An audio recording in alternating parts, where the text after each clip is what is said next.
Hey guys, it's R1S here.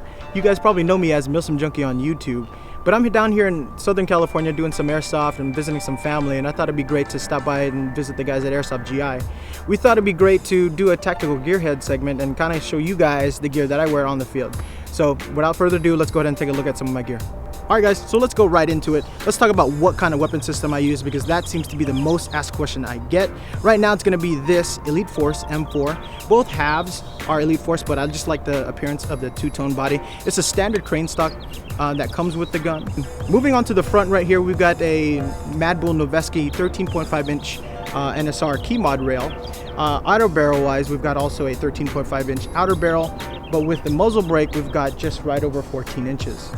Probably one of the favorite things of this gun, and it's kind of new to this gun, is going to be the Trijicon SRS optic on there. It's a replica, not the real steel version. And then on front of it right here is just a standard tech box. It's blank, doesn't hold anything. Actually took it off from an older gun of mine that I had. I've got a Scout replica offset, and on the very front I've got my camera system, the Contour Plus 2. Inside of this thing, it's kind of pretty much stock. I've got 16:1 gears in it, and I've also got a Mad Bull tight bore barrel. Some other things I added to the gun were going to be the Velcro on the crane stock. Not only does this add some nice padding for when I cheek weld, but it also, if I wanted to, I can add some patches on here. And on the front here, a lot of people ask, why did I put the shock cord or paracord on the NSR rail or key mod rail? And to be honest with you, it's purely aesthetic. It adds a nice point of reference, and you know what? When I took it out of my helmet, I needed to put it somewhere, so I put it right on the NSR rail. Alright guys, let's move on to my sidearm. While it changes from time to time, right now my tried and true love is going to be with the Elite Force 1911 TAC. It's two-tone like this, and I've kept it stocked, and for the most part when I use this, it's going to be for room clearing and CQB use only. Alright, let's go ahead and start off with my headgear. Right here I've got an OpsCore replica, standard. You've seen these before, but I've fashioned some Velcro on the top and on the back for call sign patches to identify myself, just like with the V-light. On the right here, I usually run my Contour Plus 2, or sometimes I switch it to the left, depending on how I'm playing or what I'm playing that day. Standard patches, American flag on the right, call sign tab on the left.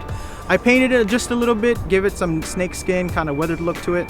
The reason why I like using this is because it allows me to not only protect my head, but you know, just in case when I'm playing outdoors there's some obstruction and stuff like that, I don't have to worry about scratching my noggin.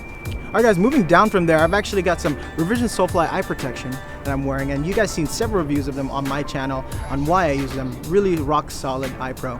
And I've also got some comms headsets by Code Red headsets. This is the CQB. It plugs right into a standard walkie, 2-pin or 3-pin or whatever walkie that you have. Code Red headsets makes adapters for them. Let's go ahead and talk about the top I'm wearing here. It's going to be the LBX Multicam Assaulters uniform top. I've been recently running this. It's cut really nice. I love it. Ample patch space, ample pocket space as well too. There's pockets, one large pocket here, and then a zipper pocket right underneath that. And then on my plate carry, I'm actually running a Gen 1 FAPC by Diamondback Tactical. Pouches wise, I've got mostly tactical assault gear. I believe this pistol pouch that I'm using as a utility pouch is going to be from Eagle, and I got a fast mag pouch here just to access quick mags in between games when you got to unload and go off the field. Bungie, I got a single point Bungie sling, and of course I got my kill rag by Elite Force. I run my load up pretty high speed just because I'm used to playing CQB, and the rotation of the games are fairly quick, and access to mags needs to be relatively fast, so that's why I'm running in tag M4 double M4 shingle. Quick, easy access, holds a lot of mags up front, so when I need to switch, it's right there for me. Alright, on the back I run a tag hydration carrier. I fit usually a 100-ounce bladder right into it, and I also run a Mantis banger holster for the teammates that need it. Either it's a Tornado or a Thunderbee that goes right into it. Alright guys, let's move on to my belt line. What I'm pretty much running is all HSGI. I'm running the HSGI Sure Grip padded belt. Love this belt. Rock solid, doesn't move, stays in place. And I'm also running several tacos, everything from the pistol taco to the pistol M4 combo taco. And I'm also running the HSGI magnet dump pouch. Alright, I use this magazine pouch here to store the mag that I usually start the game with, and I usually, when I run through all my mags at the end of the game, I store that mag that's in my gun at the end right into this pouch. Additionally, it also acts as a cell phone pouch in between games during downtime. For my sidearm, I'm running it on a Blade Tech WRS holster drop leg. Now, I've modified just a little bit. I've gone with a single leg strap. What's nice about the WRS is that it has the molded platform on it, so it's not constantly moving around. And I also have it hooked up to my Hsgi belt, so it stays in place even during rough play. All right, so let's go ahead and talk about the bottoms. I'm actually using the matching multicam bottoms by LBX. This is the Assaulter's uniform bottom in multicam. And what I like about this is it's not too baggy and it's not too tight, because now I can actually move about and maneuver very, very easily in these bottoms. And lastly, I'm wearing these mechanics wear gloves. I've used these gloves for pretty much anything, from doing yard work to playing airsoft, obviously, and when I shoot my real steel weapons.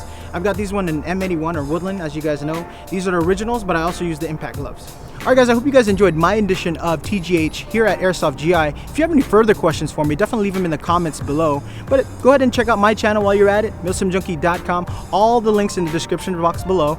But thank you for joining in, and I hope you guys enjoyed this edition of Tactical Gearheads.